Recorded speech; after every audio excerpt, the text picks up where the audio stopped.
నాయనా నాయనా ఏమను ఏంద్రా ఏమో ఆల్మోల్ గిట్లా వచ్చిర్రు.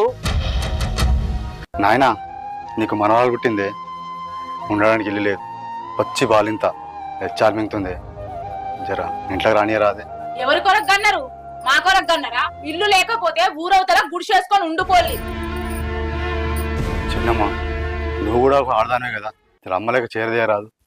ఎవరికమ్మా ఎవరి బిడ్డ? మీ అమ్మేటరా మా నాయన గిట్ల తయారైండు. రేయ్ ఇంకోసారి మా అమ్మ గురించి మాట్లాడితే నాలుక చిరతలా కోడక్క.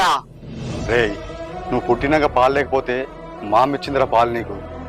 చిన్నమ్మ సాగు బతుకుల మధ్య ఉంటే మా అమ్మ కంటికి రెప్పలా చూసుకుందిరా. నువ్వు పుట్టినాక అయ్య వాళ్ళ గండ వాటి పంతులు అంటే నిన్ను పాత సిద్ధాలు లేచి పడేసిందిరా మీ అమ్మ.